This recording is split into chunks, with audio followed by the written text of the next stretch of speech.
अगर तुम्हें लगता है कि बिना 3D एडिटिंग सीखे आज के टाइम तुम एडिटिंग में डोमिनेट कर जाओगे, तो इस जगह तुम पूरी तरह गलत हो। और तुम इसे सीखने के लिए अगर YouTube पर सर्च करोगे तो वहाँ तुम्हें सिर्फ घंटों के ट्यूटोरियल्स मिलेंगे, बट नॉट नाउ। इस वीडियो को देखने के बाद तुम भी कुछ इस तरह की एडिटिंग इजीली कर पाओगे, वो भी जस्ट अपने स्मार्टफोन की हेल्प से।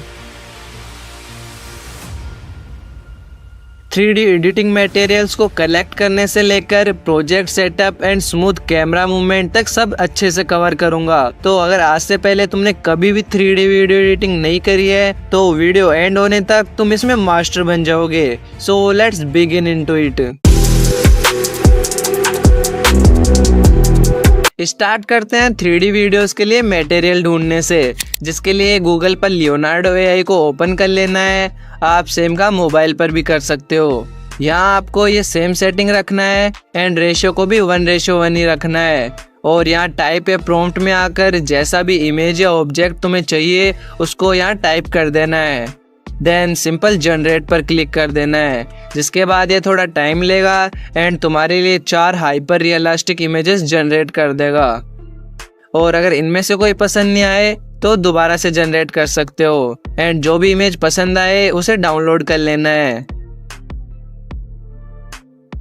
अब हमारी इमेज तो जनरेट हो गई है, बट अभी इसे 16:9 में कन्वर्ट करना है एंड इसमें से ऑब्जेक्ट्स को भी सेपरेट करना है। तो गूगल पर AI इज नेम की इस वेबसाइट पर आ जाना है, जहाँ से इमेज टूल्स पर टैप करके इस AI एक्सटेंडर टूल को ओपन कर लेना है। जिसके बाद अपनी जनरेट करी हुई इमेज को यहाँ अपलोड कर देना है और यहाँ से 16:9 को सेलेक्ट करके एक्सपेंड पर क्लिक कर देना है।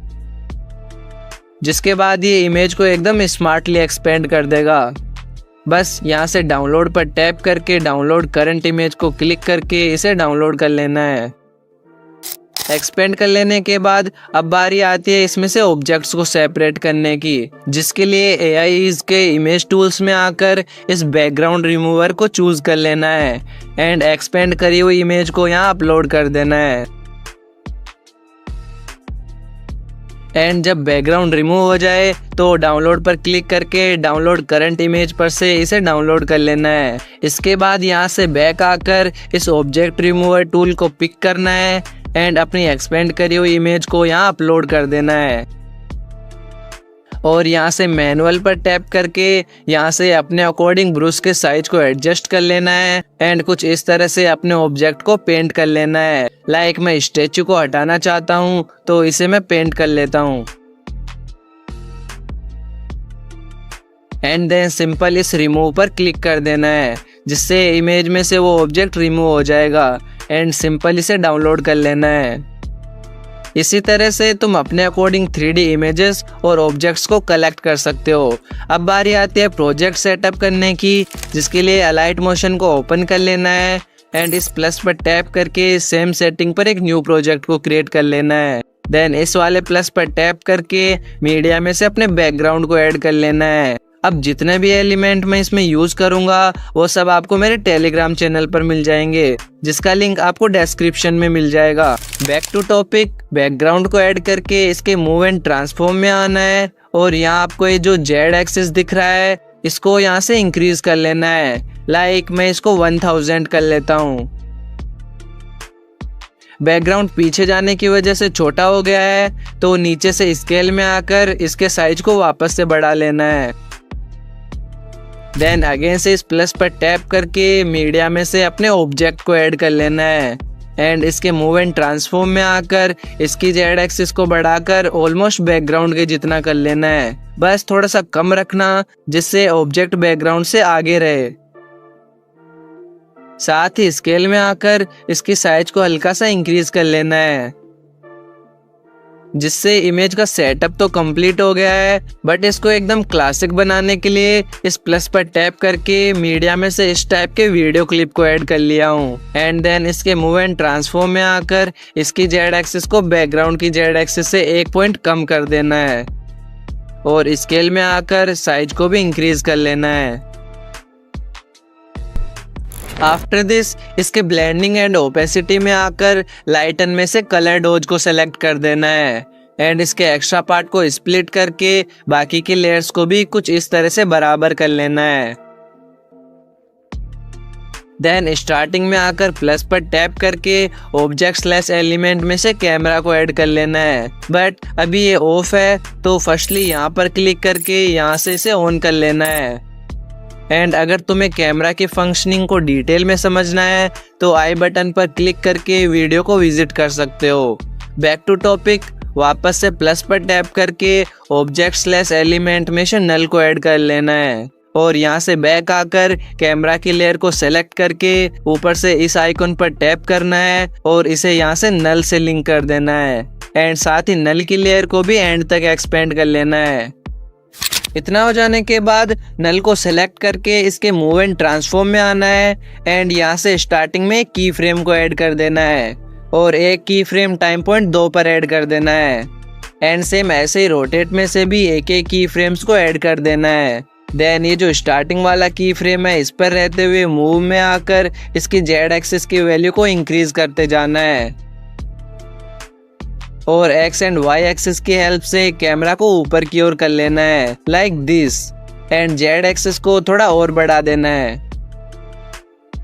सेम टाइम पॉइंट पर रहते हुए रोटेट में आना है एंड इसकी वैल्यू को ऑलमोस्ट 15 डिग्री कर लेना है, बट अभी आप देखोगे तो कॉर्नर थोड़ा खाली जा रहा है तो इसके लिए यहाँ से बैक आकर ओवरले क्लिप एंड बैकग्राउंड की साइज को थोड़ा इंक्रीज कर लेना है।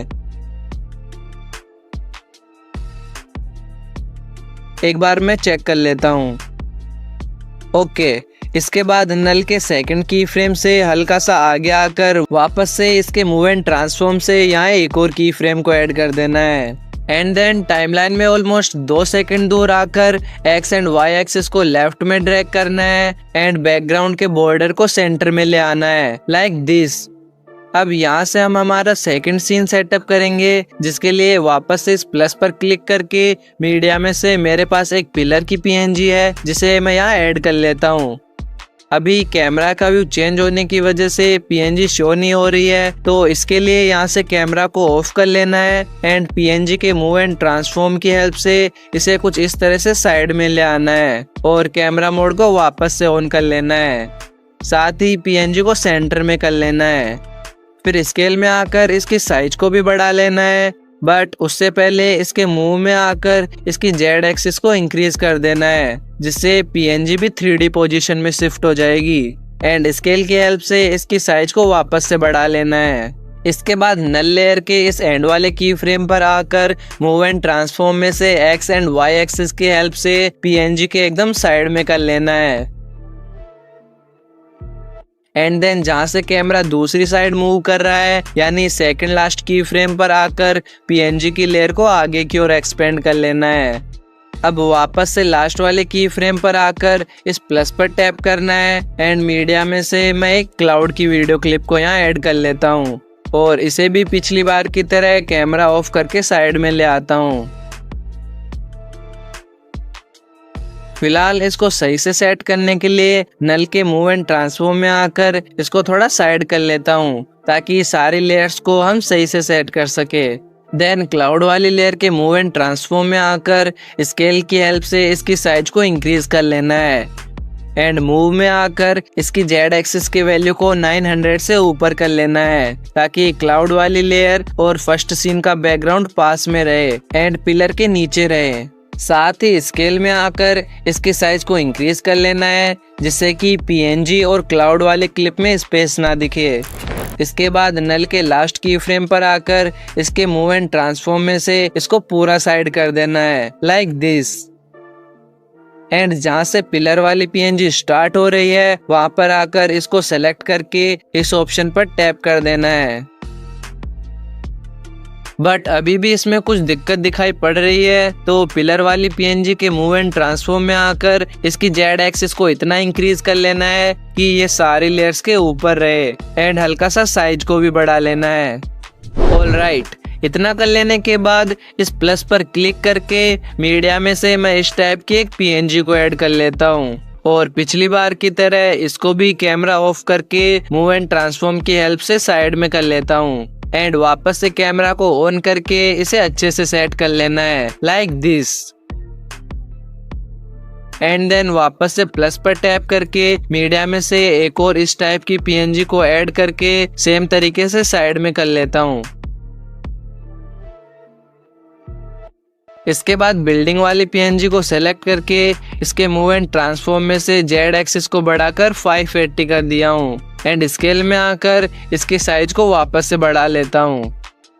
देन टॉप वाली पीएनजी को सेलेक्ट करके इसके मूव एंड ट्रांसफॉर्म में आना है एंड इसकी जेड एक्सिस को बिल्डिंग वाली जेड एक्सिस से थोड़ा ज्यादा कर देता हूँ, जिससे टॉप वाली पीएनजी बिल्डिंग से पीछे चली जाए। और स्केल में आकर इसकी साइज को भी थोड़ा सा इंक्रीज करके सही से सेट कर लेना है एंड साथ ही इनकी लेयर्स को भी आगे कर लेना है। अब यहाँ भी एक मिस्टेक नजर आ रही है, तो इसको सोल्व करने के लिए तुम्हें करना क्या है कि बिल्डिंग वाली पीएनजी को सेलेक्ट करके मूव एंड ट्रांसफॉर्म में से स्केल में आकर इसके साइज को बढ़ा लेना है एंड मूव में आकर जेड एक्सिस की वैल्यू को इतना बढ़ाना है कि वो पिलर के पीछे चली जाए। जब बिल्डिंग वाली पीएनजी की जेड एक्सिस को बढ़ाया है तो ऑब्वियस सी बात है कि टॉप वाली पीएनजी इसके आगे आएगी, तो सिंपल इसके मूव एंड ट्रांसफॉर्म में से इसकी जेड एक्सिस को इतना बढ़ाना है कि क्लाउड और बिल्डिंग के बीच में आ जाए and X and Y axis की हेल्प से इसे थोड़ा फिक्स कर लेता हूँ। परफेक्ट। अब नल के लास्ट की फ्रेम से हल्का सा पीछे आना है एंड टॉप वाली पीएनजी को सेलेक्ट करके इसके मूव एंड ट्रांसफॉर्म में से यहाँ एक की फ्रेम को ऐड कर देना है एंड एक की फ्रेम इससे जस्ट 1 सेकंड दूर ऐड कर देना है। देन वापस पिछले वाले की फ्रेम पर आकर इसको नीचे की ओर ड्रैग कर देना है लाइक दिस। आफ्टर दिस जहाँ पीएनजी का सेकंड की फ्रेम है वहां आकर नल के मूव एंड ट्रांसफॉर्म में आना है एंड इस की फ्रेम को ड्रैग करके इस प्लेट पर ले आना है। देन टाइमलाइन में थोड़ा आगे आकर इसकी जेड एक्सिस को बिल्डिंग के पास जाने तक ड्रैग करना है और एक्स एंड वाई एक्सिस की हेल्प से थोड़ा ऊपर कर लेना है। इसके बाद यहाँ से बैक आकर प्लस पर टैप करके इस टेक्स्ट पर टैप करना है और अपने टेक्स्ट को यहाँ टाइप कर लेना है लाइक मैं 20 रुपीज टाइप कर लिया हूँ एंड ऊपर से रोबोटो ब्लैक पर सिंगल टाइम टैप करके यहाँ से अपने फॉन्ट को सेलेक्ट कर लेना है। साथ ही यहाँ से अपने मनपसंद कलर को भी चूज कर सकते हो। अब जैसे कैमरा को ऑफ करके पीएनजीज को साइड में लाए थे सेम वैसे टेक्स्ट को भी ले आना है एंड इसको मैं इस साइड में सेट कर लेता हूँ। देन इसके इफेक्ट में से ऐड इफेक्ट में आकर यहाँ से डीप ग्लो एनहेंस्ड नेम के इफेक्ट को स्टैंडर्ड सेटिंग पर ऐड कर लेना है। फिर इस ऑप्शन पर टैप करके इस लेयर को डुप्लीकेट कर लेना है एंड डुप्लीकेट करी हुई लेयर के मूव एंड ट्रांसफॉर्म में आकर इसको दूसरी साइड में सेट कर लेना है एंड देन एडिट टेक्स्ट पर टैप करके इसको मैं 200 कर देता हूँ। साथ ही कलर को भी चेंज करके ग्रीन कर देता हूँ। बाद में इसके मूव एंड ट्रांसफॉर्म में आकर इसकी जेड एक्सिस को बढ़ा लेना है लाइक अभी के लिए मैं इसको 500 कर देता हूँ and X and Y axis की हेल्प से इसको सही से सेट कर लेना है और सेम यही प्रोसेस दूसरे वाले टेक्स्ट में भी कर लेना है। साथ ही इनकी टाइमलाइन को भी हल्का हल्का आगे कर लेता हूँ। आफ्टर दिस टॉप वाले टेक्स्ट की लेयर को सेलेक्ट करके इसके मूव एंड ट्रांसफॉर्म में से स्टार्टिंग में की फ्रेम को ऐड कर देना है और एक की फ्रेम इससे थोड़ा आगे ऐड कर लेना है। देन स्टार्टिंग वाले की फ्रेम पर वापस आकर टेक्स्ट को नीचे ड्रैग कर देना है और यही सेम चीज सेकंड टेक्स्ट में भी कर देना है। एंड देन जो डुप्लीकेट वाला टेक्स्ट है उसके लेयर को आगे करके फर्स्ट टेक्स्ट के सेकंड की फ्रेम तक कर लेना है एंड लेयर का जितना पार्ट चाहिए उसको छोड़कर बाकी के पार्ट को स्प्लिट कर देना है और सारी लेयर्स को बराबर कर लेना है। फाइनल में सारे की फ्रेम्स के बीच में ग्राफ ऐड करना है, जिसके लिए की फ्रेम्स के बीच में आकर ये ग्राफ पर टैप करना है एंड ये वाली ग्राफ को सेलेक्ट कर देना है। आप चाहो तो एनिमेशन को स्मूथ बनाने के लिए इसे कुछ इस तरह से कस्टमाइज भी कर सकते हो एंड नीचे से 3 डॉट पर टैप करके ग्राफ को कॉपी कर लेना है एंड सब की फ्रेम्स के बीच में पेस्ट कर देना है, जिसका फाइनल रिजल्ट आप सबके सामने है।